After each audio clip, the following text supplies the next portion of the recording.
गुरु जी। स्वागत है अखिलेश द्विवेदी जी, वक्तव्य प्रस्तुत कीजिए। धन्यवाद गुरु जी। राधे राधे। अस्मद् गुरुभ्यो नमः। अस्मद् परम गुरुभ्यो नमः। अस्मद् सर्व गुरुभ्यो नमः। ओम श्री राधा कृष्णाभ्याम नमः। श्रीमते रामानुजाय नमः।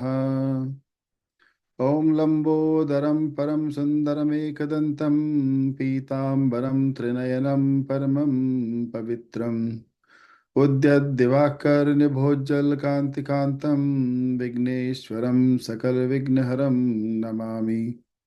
अखण्डमण्डलाकारं व्याप्तं येन चराचरं तत्पदं दर्शितं येन तस्मै श्रीगुरवे नमः।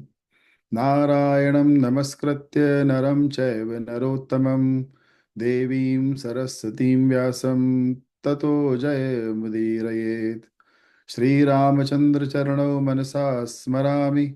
श्रीरामचन्द्रचरणौ वचसा गृणामि।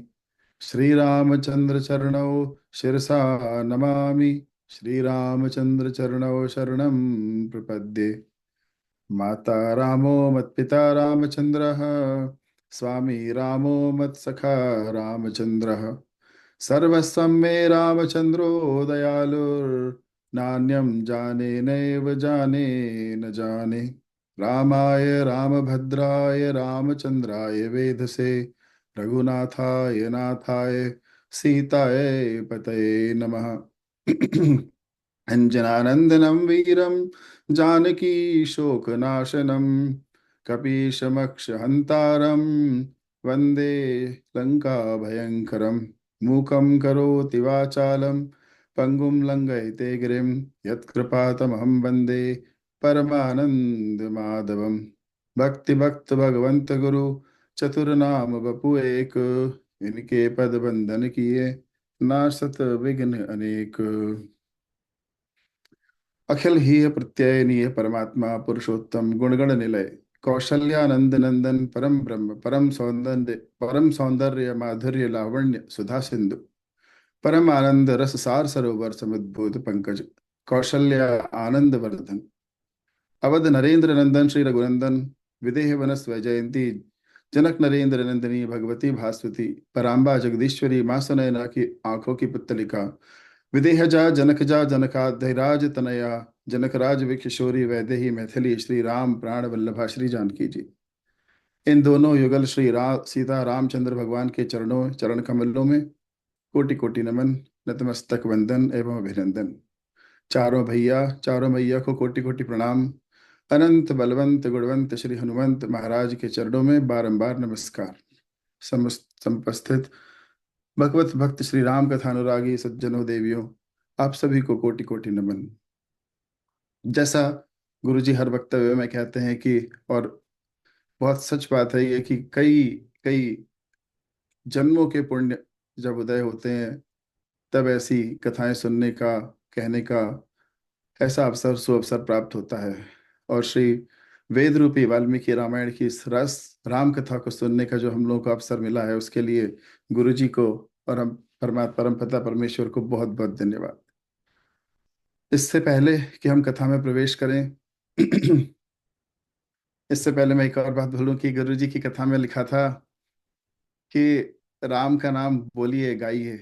और हम हमेशा कहते हैं कि सुर में तो हमारा बहुत कच्चा हाथ रहता है, लेकिन साथ में ये भी बताया कि सुर जरूरी नहीं है, बस भाव जरूरी है। तो बस उन भावों से राम का नाम से ना जिह्वा को पावन करते हैं। ओम श्री राम जय जय राम। ओम श्री राम जय जय राम। ओम श्री राम जय जय राम। ओम श्री राम जय जय राम। ओम श्री राम जय जय राम।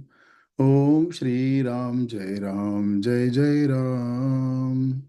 श्री भगवान रामचंद्र की जय, सीता मैया की जय। हमारे जो ब्रह्म ऋषि नारद मुनि हैं, ये हमेशा लोक कल्याण के लिए अलग अलग लोकों में विचरण करते हैं, भ्रमण करते हैं। कभी नैमिषारण्य में, तो कभी ब्रह्मलोक, कभी विष्णु लोक में जाके कलयुग में जो मानव जीव फंसा हुआ है माया में, उनके उद्धार के लिए हमेशा किस्म अलग अलग तरह के प्रश्न पूछा करते हैं। तो एक बार योगीराज नारद जी जब ब्रह्मलोक में पहुंचे और ब्रह्मा जी को साष्टांग प्रणाम करके बोले कि कलयुग काल में पृथ्वीलोक में मनुष्य अलग अलग कर्मों से, अलग अलग तरह के पापों को करता हुआ, पुण्यों को करता हुआ, डूबता उतराता हुआ कई दुखों से गुजरता है, कई दुखों को वहन करता है। इस मनुष्य के दुखों का निवारण करने के लिए कोई उपाय बताइए। तो ब्रह्मा जी बोले कि पूर्व काल में भक्तवत्सल शिव जी ने पार्वती जी से श्री राम तत्व की जिज्ञासा जब पार्वती जी ने की, तो भगवान शिव ने उन्हें यह मन में श्री रामचंद्र जी का उन्होंने चिंतन किया। और रचि महेश निज मानस राखा, पाए सुसमय सिवासन भाषा। उसी समय उनके हृदय में राम जी के चरित्र का, उनके क्योंकि मानस पटल पे एक चित्र अंकित हो गया था, इसलिए सही काल आने पर वह रामचरितमानस नाम से प्रकट हुआ। और शिव जी ने एक उचित समय आने पर ये माँ पार्वती को ये कथा सुनाई। ये कथा बच्चे बच्चे को पता होती है, बड़ों को पता होती है, जवानों को, सबको पता होती है। फिर भी इस कथा का कई पुनरावृत्ति होती रहती है। लोग इस कथा का बार बार आनंद लेते हैं, श्रवण करते हैं, बोलते हैं। बात आती है कि इस कथा को इतनी पुनरावृत्ति की क्या आवश्यकता है। जब एक बार कथा कहानी पता चल जाती है, तो उसके पुनरावरण की, फिर पुनरावृत्ति की फिर क्या आवश्यकता होती है। तो कहते हैं कि जब सतयुग में जैसे जैसे युग बदले, हर एक युग में भगवान की शरणागति में जाने की, भगवान का ध्यान करने की पद्धति बदलती गई। सतयुग में जो काम ध्यान से होता था, लोग, उम्र भी लंबी होती थी, कई कई वर्षों तक सिर्फ ध्यान में बैठ लेना, वही परमात्मा की शरणागति होती थी। युग परिवर्तन हुआ, त्रेता में यज्ञ आरंभ हुए, राजसूय यज्ञ, अश्वमेध यज्ञ, कई तरह के यज्ञ, अग्नि यज्ञ, कई तरह के यज्ञों से भगवान की पूजा की जाती थी। द्वापर में पूजन तक आ गए, और आज कलयुग में अब क्या है, सभी कहते हैं माया में उलझे हैं, टाइम नहीं है, वक्त नहीं है, क्या करें कैसे करें, अब इतना वक्त भी नहीं है। तो परमात्मा ने परमात्मा तक मिलाने के इस मार्ग को सुलभ और संभव बनाने के लिए एक छोटी सी बात दे दी कि कलयुग केवल नाम धारा, सुमिर सुमिर नर उतर ही पारा। भाय को भाय अनख आलसहु, नाम जपत मंगल दिसि दसहु। राम राम कही जे जमुहाई, तिनहि पाप पुंज समुहाई। कहते हैं कि अगर राम का नाम, चाहे किसी दबाव में आके, भय की वजह से, किसी भी कारण से अगर राम का नाम एक बार लिया, तो चारों दिशाओं, दसों दिशाओं से मंगल होने लगता है। अगर कोई जम्हाई, छींक, खांसी करते हुए भी अगर कोई राम नाम बोल दे, तो उसके पाप समूहों का तुरंत नाश हो जाता है। कथा आती है कि एक समय में एक सेठ हुआ करता था। उसे उसके ऐसे कर्म थे कि उसकी जिह्वा पे कभी राम का नाम नहीं आता था, कभी भी भगवान का नाम उसकी जिह्वा पे नहीं आता था। लेकिन पुण्य बहुत करता था, अनाथालय खुलवाता था, भोज लगवाता था, कई सारे जो भूखे होते थे उन्हें भोजन करवाता था, मंदिरों में दान करता था, मंदिरों में नहीं, बाकी सब जगह दान करता था। बस राम का नाम, भगवान का नाम उसे लेने में बड़ी असुविधा होती थी। संतों का एक अलग विविध रूप होता है, विविध तरीका होता है लोगों का कल्याण करने का, जन कल्याण करने का। तो एक बार एक संत उस सेठ के पास पहुंचे और उसे बोले कि भैया दान देना है तो दान तो तभी लूंगा जब तुम राम का नाम लोगे। बस सेठ बोला, राम का नाम तो मेरे मुंह से निकलता नहीं है। तो उन्होंने भी जिद सी ठान ली संत जी ने कि भाई, जब तक राम का नाम लिए बिना नहीं दोगे तो हम नहीं लेंगे, तो राम का नाम तो लेना पड़ेगा। और ये इस वाद विवाद में बहुत समय व्यतीत होने के बाद सेठ बोला, राम का नाम तो मैं नहीं लूंगा। तो इस बात पे कुछ हुआ और संतरी जी ने कहा चलो ठीक है डाल दो।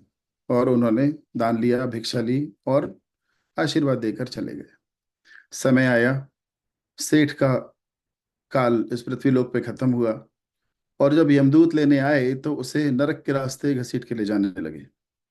जब उसने वो यातनाएं देखी तो उसका मन घबराया। रास्ते में अभी तो यातना शुरू भी नहीं हुई थी, अभी तो सिर्फ दृश्य दिखे थे।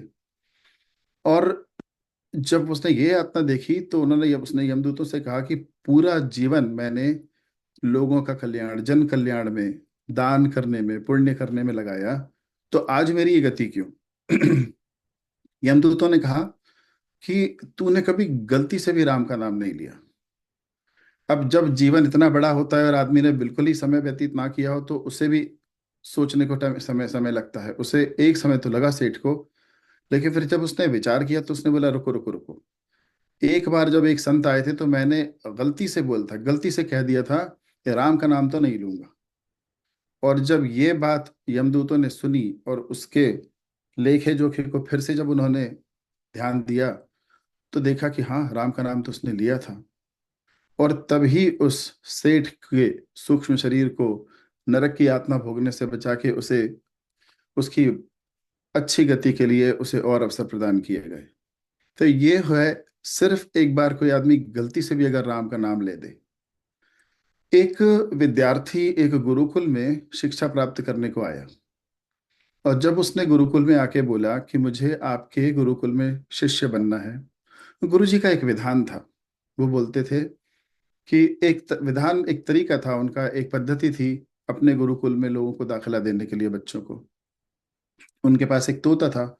उन्होंने इस तोते को उस बच्चे को दिया और कहा जाओ इसे राम राम का पाठ पढ़ाओ। और सुबह से जब वो तोते को लेकर, तोता बोलो राम राम, तोता बोले मिट्टी मिट्टी ट्यू। फिर वो बोले राम राम, बोले ट्यू ट्यू। तो करते करते दिन बीत गया, शाम हो गई, थक गया, लेकिन राम नाम ना बोला। ऐसा होते होते अगले दिन फिर उसने प्रारंभ किया। अब गुरु जी को थोड़ी दया आई। और जिस कक्ष में, जिस कोठी में बैठ के वो तोते को सिखाने की कोशिश करता था, झल्लाता था, चिल्लाता था और राम राम बोलता था, तो गुरु जी वहां से निकले और उन्होंने कहा सिखा दिया? तो शिष्य, जो आगामी शिष्य था, वो बोला नहीं गुरुजी, नहीं सिखा पा रहा हूँ।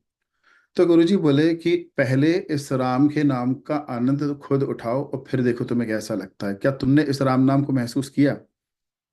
तो बच्चा बोला कि नहीं, मैं तो अभी तक, मेरा सारा जो ध्यान था, जो मेरा प्रयत्न थे, वो सारे इस तोते को सिखाने में लगे थे।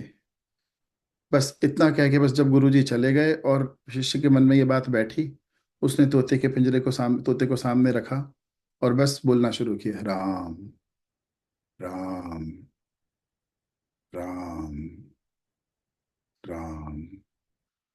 और ऐसे राम राम राम राम जहाँ जाने कितनी देर तक वो बोला। अचानक किसी ने उसके हाथ को हिलाया तो उसे समझ नहीं आया कि क्या हुआ। और जब उसके शरीर को थोड़ा जोर से हिलाया गया, जब उसने आंख उठा के देखा तो उससे बताया गया, पता चला कि 24 घंटे उसके राम नाम, राम राम राम राम के उस उच्चारण में व्यतीत हो चुके थे। उसके सामने पूरा गुरुकुल खड़ा था, गुरुजी खड़े थे, और यहाँ तोता बैठा साथ में राम राम राम उसके साथ बोल रहा था। तो राम अक्षर में, राम के उच्चारण में वो जादू है, वो विशेषता है। एक विशेष तरह का स्पंदन है कि जहाँ राम के नाम का उच्चारण होता है, उधर के आसपास की बहुत बड़े परिधि की क्षेत्र में पवित्रता आ जाती है। रा और माँ, इन दोनों के संयुक्त उच्चारण से शरीर में रोग प्रतिकारात्मक शक्ति बढ़ती है। हेल्थ के लिए, स्वास्थ्य के लिए भी राम के नाम का उच्चारण बहुत बहुत बहुत लाभकारी होता है। राम का नाम राम से भारी, राम का नाम राम से भी बड़ा होता है, ऐसा कहते हैं। तो जब राम सेतु बन रहा था और जब सारी वानर सेना, रक्ष रक्ष से सेना राम का नाम लिख के जब सेतु बनाने के लिए डालती थी और पत्थर तैर के ऊपर आ जाता था, तो राम जी ने अब किंवदंती है, शास्त्रों सम्मत है कि नहीं हमें नहीं पता, लेकिन कथा बड़ी प्यारी है, तो हम अब सभी भक्त अनुरागियों से ये बात साझा करते हैं। राम जी ने सोचा कि भाई जब मेरे नाम से इतने पत्थर तैर रहे हैं तो मैं भी एक पत्थर डालूं। और जब उन्होंने वो पत्थर डाला तो वो नीचे चला गया। रामचंद्र जी चिंतातुर हुए। सामने हनुमान जी खड़े थे। हनुमान जी ने राम जी से पूछा कि प्रभु, कि चेहरे पे परेशानी क्यों? तो राम जी बोले कि मुझे समझ नहीं आई एक बात, कि इतने सारे जो हमारी आप इतने प्रेम से आप हमारा नाम लिख के आप सेतु में समंदर में डालते हो, और ये तैर रहे हैं, और मैंने डाला तो चला गया, मुझे तो लगा मैं तो राम हूँ, मैं डाल रहा हूँ तो जाएगा। तो हनुमान जी बोले, प्रभु ये पत्थर आपके नाम से तैर रहे हैं। अगर आपने इस पत्थर को अपने हाथ से छोड़ दिया तो जिस पत्थर जिसे आपने त्याग दिया उसे फिर कौन उबार के ऊपर ला सकता है? तो ऐसी मधुर महिमा है राम जी के नाम की। राम का नाम, हमारे इतने पुण्य कर्म होते हैं कि भारतवर्ष में राम का नाम जिस तरह से लिया जाता है, एक व्यवस्था बनी है पुरखों से आज के समाज में कैसे भी, कि अगर राम का नाम एक बार लिया तो मानो किसी का नाम हुआ। अगर दो बार लिया तो वो अभिवादन हो गया, राम राम भैया। अगर वो राम तीन बार ले लिया तो जैसे कुछ चिंता परेशानी में या कुछ छोटी घटना घट गई, राम राम राम राम ये क्या हुआ। और अगर चार बार ले लिया तो वो तो कीर्तन हो गया। कहने को ये कथा बहुत देर तक जा सकती है। गुरु जी का स्वास्थ्य आज ऐसा है, फिर भी आप गुरु जी कथा के लिए आपने अनुमति दी, उसके लिए आपका बहुत बहुत धन्यवाद। तो अंत में बस ये एक चौपाई जो इस पूरी कथा का निचोड़ सामने लेके आती है कि क्यों रामचरितमानस एक महत्वपूर्ण ग्रंथ है और राम का नाम कैसे हम सबको उतारता है। हरि अनंत हरि कथानंता, कही है सुनाई बहु विधि सब संता। सिया राम जय जय राम। राम सिया राम जय जय राम। कथा की पूर्ति हो, कथा आज का हमारा व्यक्तित्व वक्तव्य का समापन हो उसके पहले एक नन्हा सा प्रयास और गुरु जी राम जी स्वीकार करें। चाहे कहिए राम राम राम राम, चाहे सुनिए राम राम राम राम, चाहे कहिए राम राम राम राम, चाहे सुनिए राम राम राम राम। परम सुखी होगा तू जपे जा हरि नाम नाम नाम नाम, चाहे कहिए राम राम राम राम, चाहे सुनिए। जीवन में सही राह तभी मिलेगी जो तेरी वाणी राम नाम नाम जपेगी। नाम की रटन तेरी जिंदगी की नाव की सुदृढ़ पतवार करेगी। लागे नहीं मोल लागे नहीं दाम, बन जाएंगे तेरे सारे काम। परम सुखी होगा तू जपे जा हरि नाम नाम राम राम राम राम राम राम राम, चाहे कहिए राम राम राम राम, चाहे सुनिए। बोलो भगवान श्री रामचंद्र की जय, सीता मैया की जय, सदगुरु महाराज की जय। धन्यवाद। बहुत बढ़िया अखिलेश जी, बहुत बढ़िया। आपने बहुत कम समय में और राम जी के जो है चरित्र को बड़ी सुंदरता से और बड़ा भाव से कहा है। ठाकुर जी की, राघवेंद्र सरकार की कृपा हमेशा आपके ऊपर बनी रहे। अब हमारे झा जी हैं, वाजपेयी जी हैं, तिवारी जी हैं। धन्यवाद गुरु जी, आपके आपका आशीर्वाद गुरु जी, आपके बिना कुछ भी नहीं हो सकता।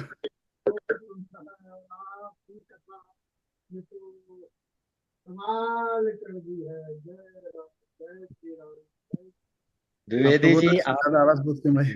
बहुत जी। सुंदर रहा आपका वक्तव्य। झा जी और की आवाज बहुत आप कम आ रही है। आप इतना मतलब इतना सहज भाव से बोल रहे थे कि बड़ा आनंद आ रहा था। तो आंख बंद करके सुन रहे थे, इतना बहुत आनंद आया। धन्यवाद, बहुत धन्यवाद वाजपेयी जी। बहुत सुंदर खैर भैया, अखिलेश बहुत भैया। सुंदर, बहुत सुंदर। राम राम राम, बहुत राम राम राम। जय जय श्री राम। जय श्री राम। अखिलेश जी बहुत सुंदर, धन्यवाद मंजू जी, बहुत बहुत धन्यवाद। बहुत सुंदर भैया जी, भैया मतलब बहुत एकदम सुंदर, बहुत डिवाइन था। सुंदर। Thank you. बहुत बहुत धन्यवाद। आप सबका आशीर्वाद, आप सबका प्रेम, बहुत बहुत आभार। बहुत बढ़िया।